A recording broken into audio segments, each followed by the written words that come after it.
Daily Words of God. People's fates are decided by their attitudes toward God.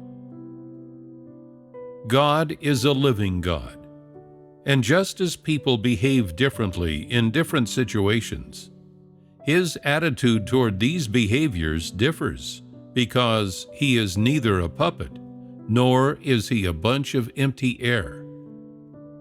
Getting to know God's attitude is a worthy pursuit for humankind.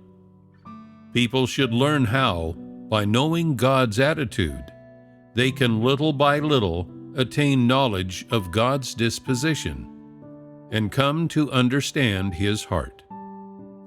When you gradually come to understand God's heart, you will not feel that fearing Him and shunning evil is such a difficult thing to accomplish. Moreover, when you do understand God, you will not be as likely to draw conclusions about Him. Once you have stopped drawing conclusions about God, you will be less likely to offend Him, and without your realizing it, God will lead you to gain knowledge of Him. This will fill your heart with reverence for Him.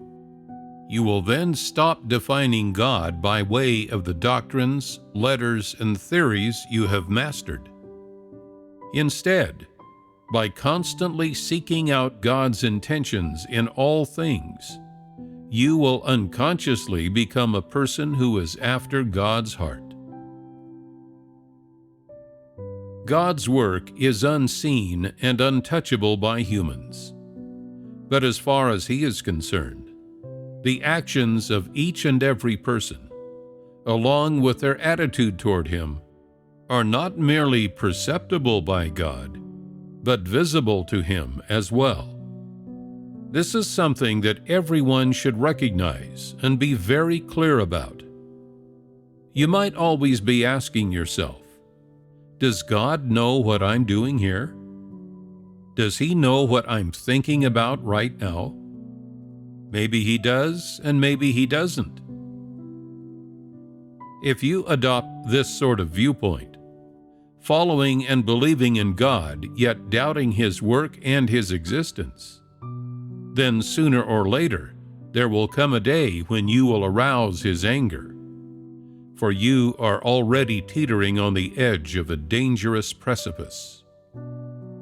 I have seen people who have believed in God for many years, yet who still have not gained the reality of the truth, much less understood God's will. These people make no progress in their lives and statures, adhering only to the shallowest of doctrines.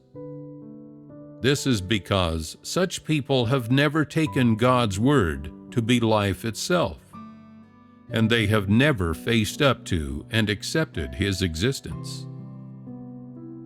Do you think that upon seeing such people, God is filled with enjoyment?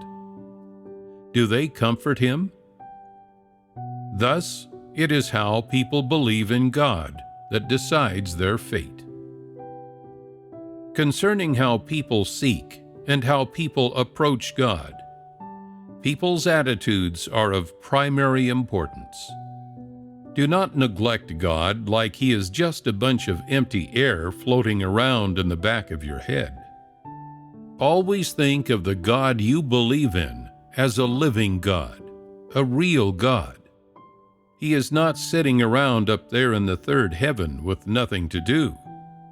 Rather, He is constantly looking into everyone's heart, observing what you are up to, watching your every little word and every little deed, watching how you behave and seeing what your attitude toward Him is.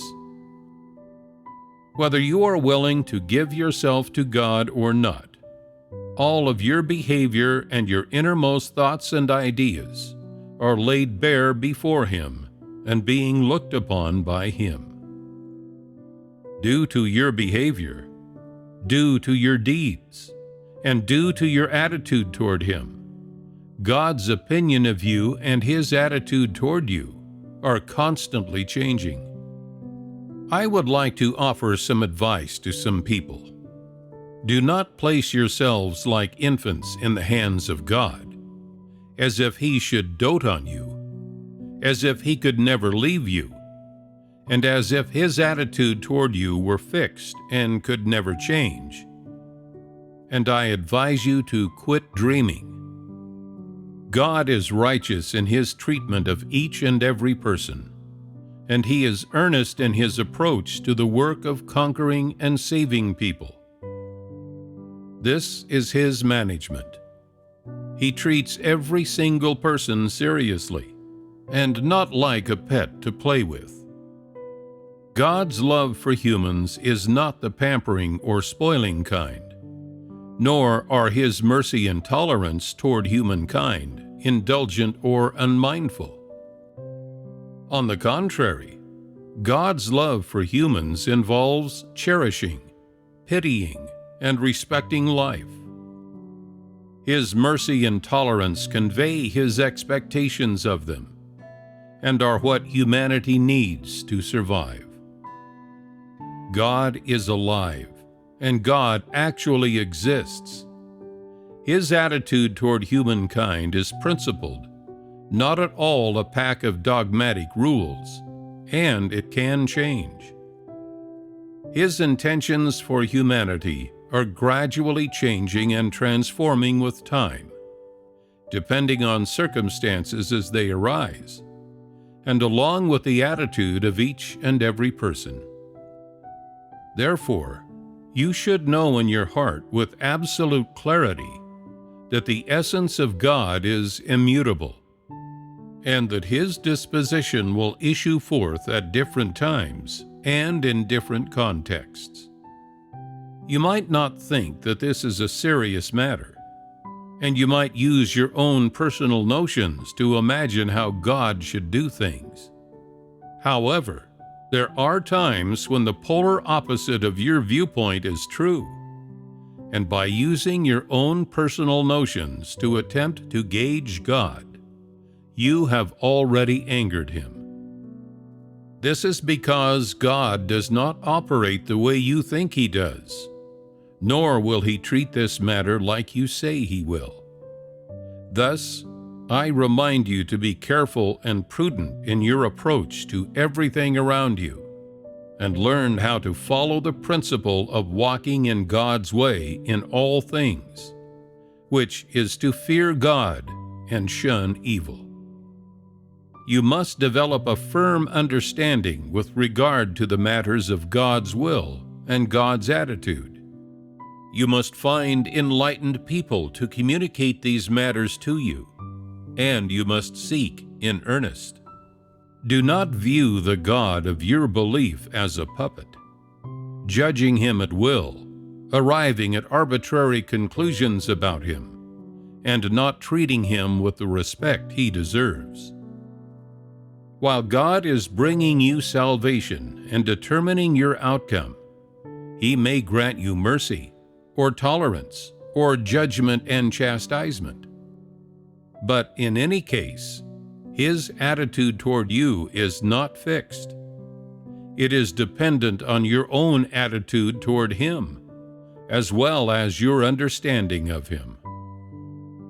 Do not allow one passing aspect of your knowledge or understanding of God to define Him in perpetuity. Do not believe in a dead God. Believe in the living one. Remember this. Though I have discussed some truths here, truths you needed to hear, in light of your present state and present stature, I will not make any greater demands of you for now, so as not to sap your enthusiasm.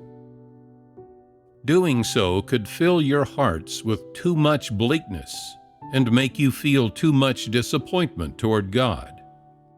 Instead, I hope you can use the love for God you have in your hearts and employ a respectful attitude toward God when walking the path that lies ahead. Do not muddle through this matter of how to believe in God. Treat it as one of the biggest issues there is. place it in your heart, put it into practice, and connect it with real life. Do not just pay it lip service, for this is a matter of life and death, and one that will determine your destiny. Do not treat it like a joke or child's play. After sharing these words with you today, I wonder how much understanding your minds have harvested. Are there any questions you wish to ask about what I have said here today?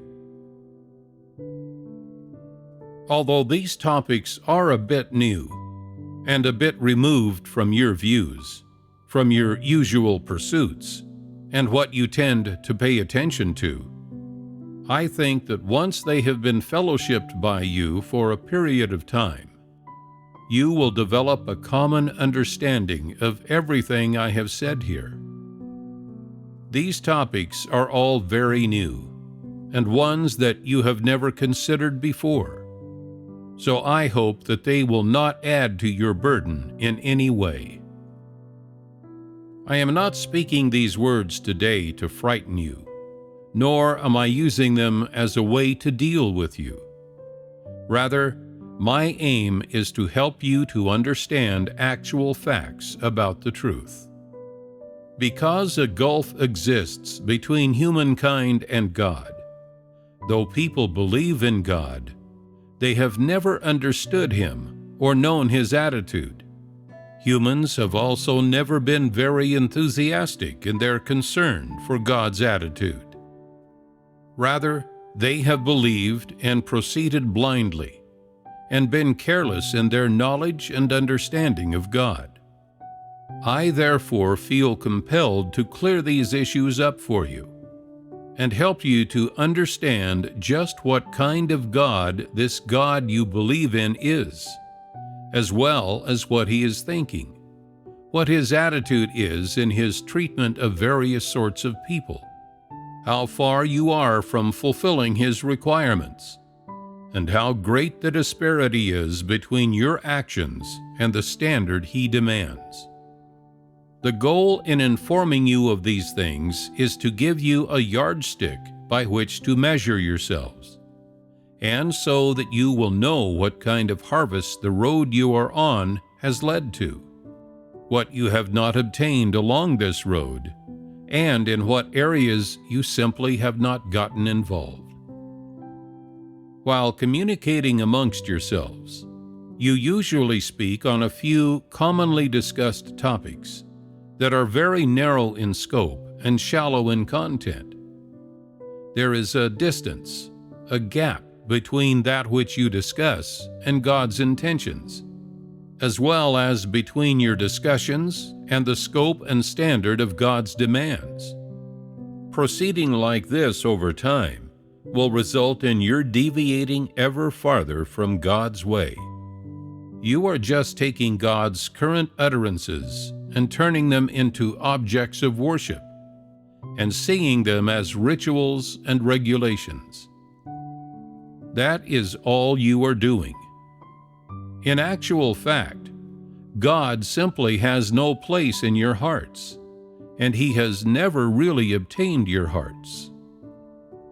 Some people think that to know God is very difficult, and this is the truth. It is difficult. If people are made to do their duties and get things done outwardly and work hard, then they will think that believing in God is very easy, because all those things fall within the scope of human capability. However, the moment the topic shifts over to God's intentions and His attitude toward humanity, then from everyone's point of view, things really do get a bit more difficult. That is because this involves people's understanding of the truth and their entry into reality. So, of course, there will be a degree of difficulty. Nevertheless, once you get through the first door and begin to attain entry, things gradually get easier.